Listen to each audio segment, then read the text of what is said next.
Thanks a lot, Tony. Scott Hudson, Mike, today here in a jam-packed worldwide arena. A battle of second-generation competitors in WCW, Mike, as Steve Armstrong makes his way to the ring. Scott, when you think back to professional wrestling in the 1960s and the 1970s, Bullet Bob Armstrong, the father of Steve Armstrong, was certainly a big name in our sport. Oh, yeah.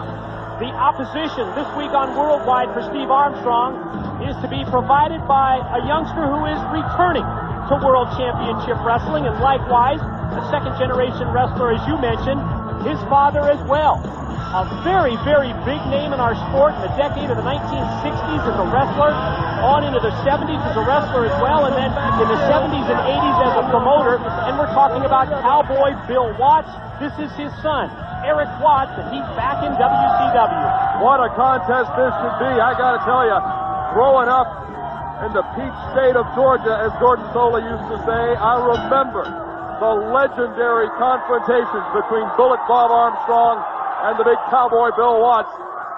This is going to be a treat here. Steve Armstrong and Eric Watts on Worldwide.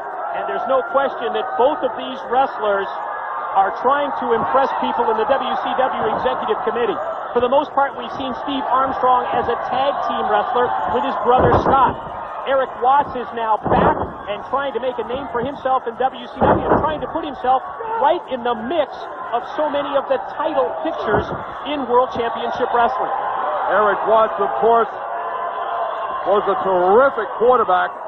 University of Louisville, right? At the University of Louisville, where his tight end was Chad Fortune, now a member of the WCW pit crew for WCW Motorsport. It's amazing the way it all comes around, doesn't it? Absolutely. Eric Watts, a big guy. Got to be about 6'5", maybe 250, 260. What's it been? Probably 5 years since he was a part of World Championship Wrestling. I think realistically it's been the better part of a year and a half since I've seen Eric Watts wrestle anywhere. Maybe a little bit of ring rust on Eric, but Steve Armstrong, face first suplex on Eric Watts. Front suplex, dropped him down, hooks the leg, barely gets a 1 count. I do understand that from talking with Eric Watts, he's been spending countless hours at the WCW power plant in suburban Atlanta, Georgia, doing everything to try and get himself back into condition, back at 100%. Sunset flip.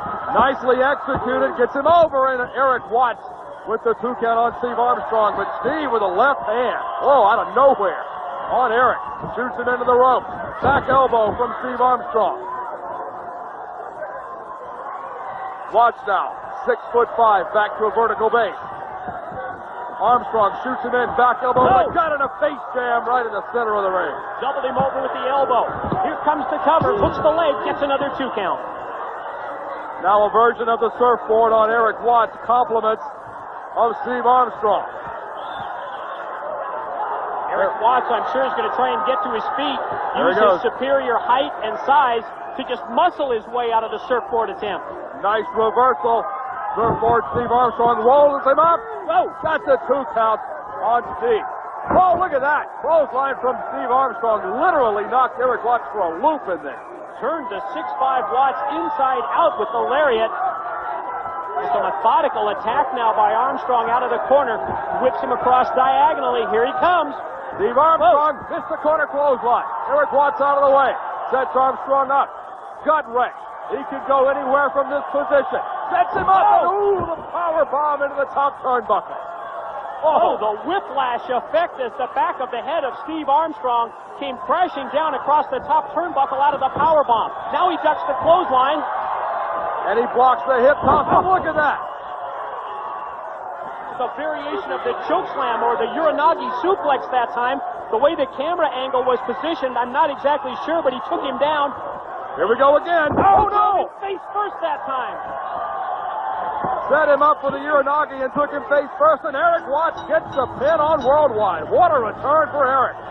He surprised Steve Armstrong. I think Armstrong figured that he was headed the opposite direction. Watts drove him face first to the mat, and it was an easy 3 count. Don't go anywhere. When we come back, we'll drop the mirror ball for the Disco Inferno.